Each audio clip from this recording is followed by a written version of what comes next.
tutti, io sono Valerie e bentornati in un altro video. Allora, oggi sto un po' morendo, però siamo qua con Jay Kristoff, autore di Nevernight. Farò una piccola intervista e scusatemi in principio della pronuncia perché sono un po' agitata, ma vabbè, direi che possiamo cominciare, casomai Tiffany mi aiuterà con l'inglese, giusto? Certo, ok. Let's start with something easy. Okay. If you could describe Nevernight to someone who hasn't heard of it at all, what would you say?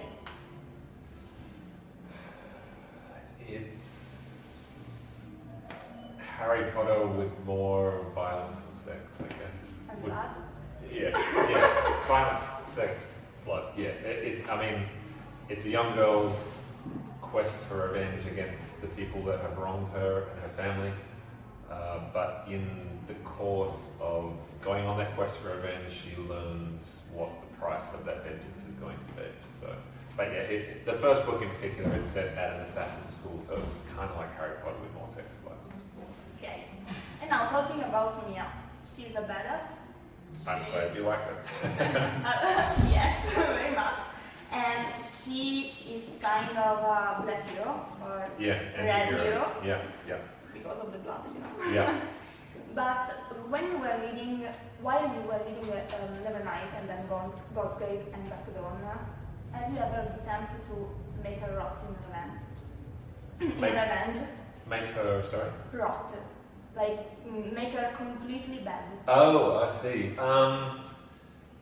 No, because I think that would make her unlikable. I think the reason why readers like her is she's largely amoral. She kind of does what she needs to do. She's quite ruthless. She's very focused, kind of single-minded on her revenge, but there is a line beyond which she won't cross. There are things that she just won't do, and I think that's what separates her ultimately from the people that she's trying to kill. And that's kind of demonstrated in a number of ways. And should I talk spoilers, or should we presume that what readers haven't? All right. So there are a couple of points in book 1 and book 2 in particular where she has a choice to make that decision. She could kind of go fully dark, and she pulls back from that brink. And like I said, I think that's what separates her from the people that she's hunting. That's even though she's not a hero, that's still an admirable trait. That's kind of a heroic trait, and I think that's what makes people like her. So yeah, there were points where she could have gone full dark, and I as an author kind of want you to think she's gone full dark to provoke a reaction in you. And I kind of get sent tweets from readers when they reach those points and they think she's done the horrible thing and they get quite upset about me, which is very entertaining. But yeah, ultimately she has a line in the sand. She's quite amoral, but there's a point beyond which she won't cross, and I think that's what endears her to people ultimately. Yeah. Okay. Now, about the narrator. What power gave you, or gave you not, to have a narrator that talks directly with the reader and that breaks totally the fourth wall? Yeah, I mean, when I started writing the book, I didn't actually know who the narrator was going to be.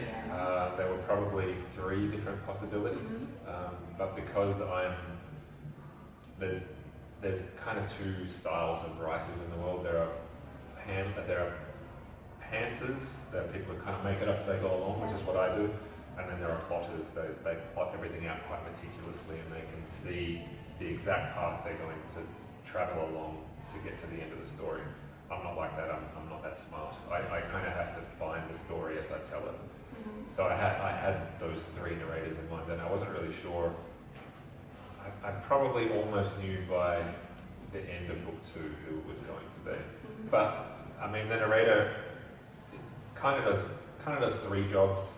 The first one is to try and make you laugh, particularly with the footnotes, but just the tone of voice that the narrator uses, because the story could be very easily quite depressing and grim. You know, it's about a girl seeking revenge against the people who destroyed her family. If you let it, it could get super dark and super depressing. So the narrator was a way to kind of lift the mood, make people laugh. And secondly, it was to convey a lot of complicated information through those footnotes. Like, I like quite granular level world building. I like a lot of detail in my fantasy books, but some people don't. So by compartmentalizing it into the footnotes, if you're not into that level of detail, you can just skip it and you don't actually miss out on the story. But the third job, it's hard to talk about without getting into spoilers, but in the third book, in Dark Dawn, you find out a little bit more about the narrator and what they're doing and the role the actual books play in the books, which is kind of weird and meta, but you will understand when you get there. And so yeah, the third job of those footnotes was kind of giving you a hint that the narrator knew they were telling you a story and they were part of the story that they were telling. So it's to give you that first glimpse behind the curtain that you get to see fully behind in the third book. Okay. That was the idea anyway. I don't know if it works, but yes, completely. And about the footnotes, because you have talked about them and I love watching them about them. Sure. Because some people love them. Yeah, some people hate them. Yeah. And I personally love them. Oh, good, thanks. Especially the one about the Queen's bed. Oh, sure. Yeah, Yes. good. Yeah. That was one of my favorites. And I wanted to know how the idea of footnotes started and if it was planned or if maybe you were writing a scene and then you came up with another idea and you wrote it in a footnote and then bam, you stuck with it. Yeah, it wasn't planned originally when I first started writing the book. It kind of comes back to what I was saying before, like the fantasy that I grew up reading. It's kind of big, thick books, full of lots and lots of granular detail, and I like that as a reader, but I understand that some readers don't. And so I was attempting to compartmentalize that information, partly to save you, if that's not what you like as a reader, you can skip that information and not miss out on the story. But the idea for it, I can't actually remember at what point I decided to. I think I thought of a joke as I was writing maybe the second draft, and I found it funny, and I showed it to one of my beta readers who also found it funny. But initially, the voice of the narrator in the actual text, the narrator was a lot more present in the actual story, almost too much. And so I wanted to pull it back, but I still wanted that voice present in the text. So compartmentalizing it in the footnotes was another way that I could keep that tone, but not have it as intrusive in the story itself. But yeah, I can't actually remember the moment that I decided to do it for real. I think it was probably just a spur of the moment decision that grew into something bigger. So it was natural. Yeah, very much so. Like I'm that kind of author. I'm not intelligent enough to be able to see the end of the road when I start driving. Yeah. No, it is. Like, you get to read the finished books, and I hope I look clever. But if you could see me sitting on my couch trying to do it, you would not be as impressed. Like you get to see the finished product. You don't get to see how the sausage is made. It's terrible. And I do wander down a lot of dead ends, and I do take a lot of wrong turns. Like in the first book, I think I threw out about 80,000 words. Like I spent a huge chunk of time writing about Mia as a little girl when she was 10 years old. And there was a whole subplot with, she had a mean uncle and her mother didn't originally go to prison. Like she just left the Senate house with her mum and her little brother, and they were living with a mean uncle, and she was running around with a group of street urchins being a little badass. And like I just chopped all of that out in the end because I realized that I was writing a book about a girl who goes to assassin school, and so she has to actually get to the assassin school. And I was not wasting, but spending all this time on telling a story that I wasn't really meant to be telling. So that's what I mean, like I have to find the story in the process of telling it, and that sometimes means that I spend a lot of time on words that won't actually get used in the book itself. It's not wasted time because those words still kind of informed me who Mia was and how she grew up to be the person that she was. So finding out about her background and writing her background was helpful in that sense. But like I say, you guys get to see the finished book. I was a lot smaller.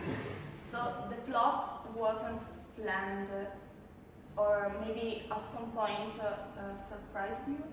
Yeah, all the time. I have a rough idea. The analogy that I use is, imagine you're in a car and you're driving to the city. You can see the city on the horizon, that's the end of the book.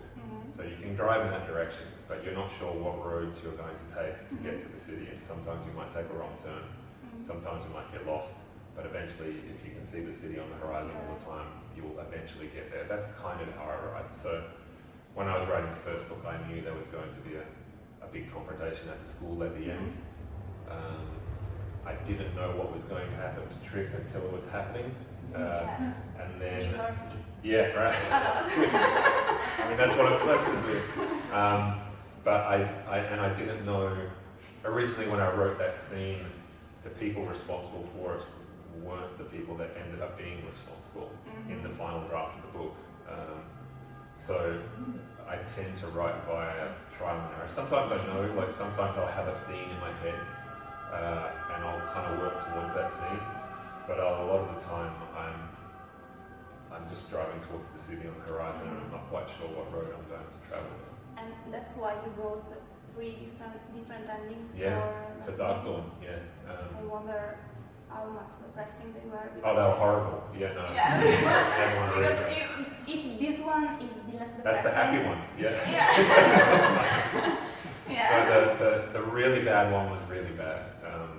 Yeah, because even in this I cried a lot. Oh, a lot. I'm glad. I mean, I want people to. I mean, it sounds weird, but when people tell me that they cry, or just feel happy or angry or whatever, the idea that you can feel anything about characters that live in my head and a world that I made up, like that's the greatest compliment you can get. The idea that something that came out of my imagination can make you feel something inside, like that's incredible. That's the highest compliment you can give me.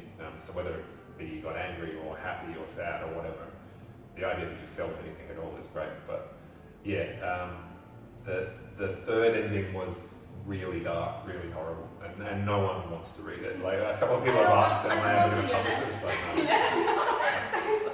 Take the ending you got.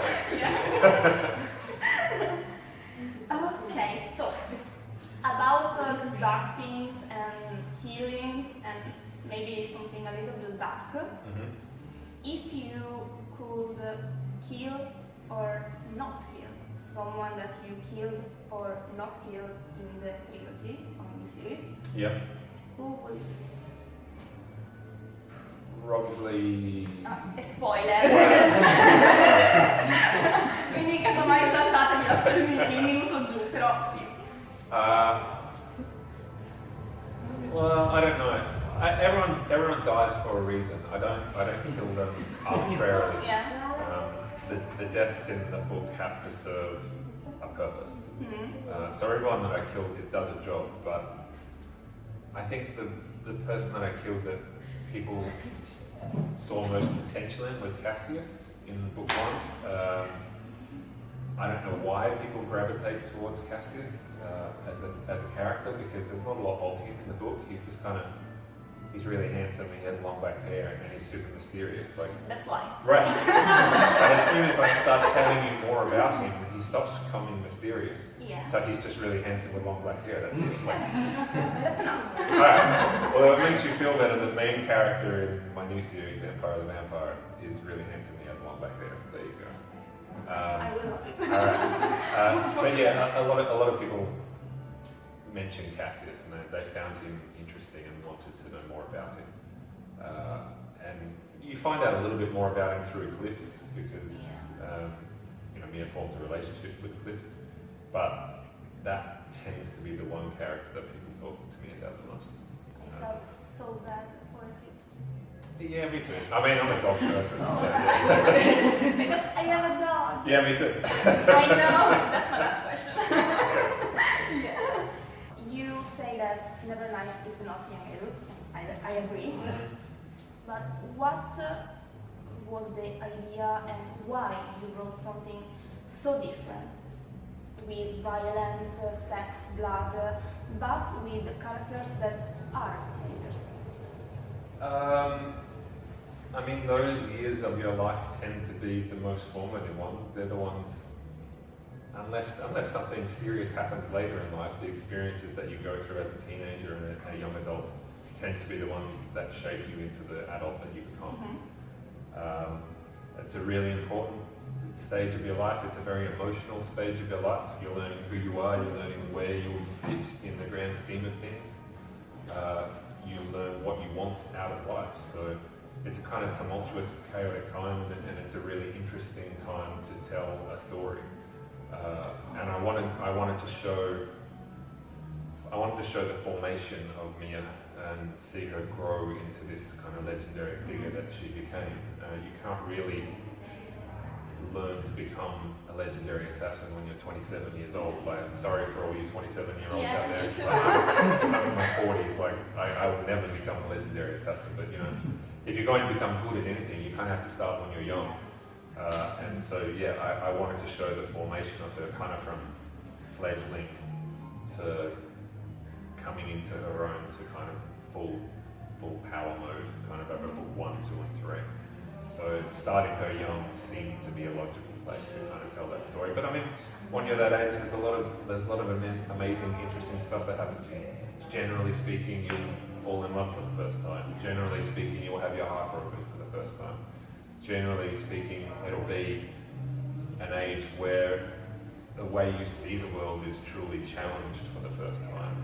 You have your perceptions altered and your worldview altered, and the way you see yourself altered. You're kind of in this chaotic, tempestuous, formative age. It's a really interesting and ripe ground to kind of tell a story. So yeah, that was the thinking behind it anyway. Okay. But yeah, it's definitely not adult, not young adult. Yeah, I get that all the time. Yeah. And about all the fantasy cliches, because it's clear that you know them, sure, and you wrote about them, but then you turned them upside down completely. Right. And how did you do that? I mean, I think because I read a lot of fantasy when I was young, and when I was young, fantasy was kind of finding, like, those things that we think of cliches now weren't cliches kind of 30 years ago when I first started reading. But because I've been a fantasy reader my whole life, I guess you get more familiar with the rules, and once you understand the rules, you understand how to break them. You know, the idea of tropes and cliches, people speak quite critically about tropes and cliches sometimes, but I think there's a reason why those patterns keep re-emerging in our storytelling. You know, Harry Potter is classic hero's journey stuff. It's the same kind of structure that myths that we've been telling for thousands and thousands of years still follow those patterns. So there's a reason why those motifs and tropes keep reappearing.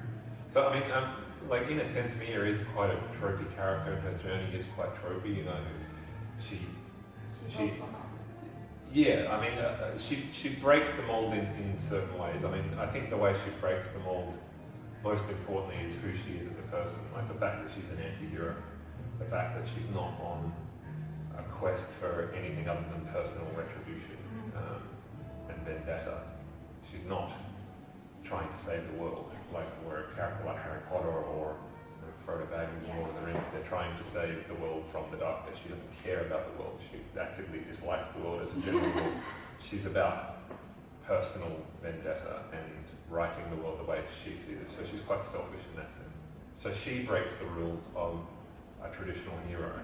But the journey that she goes along is reasonably typical for a hero's journey. You know, book 1 in particular is quite.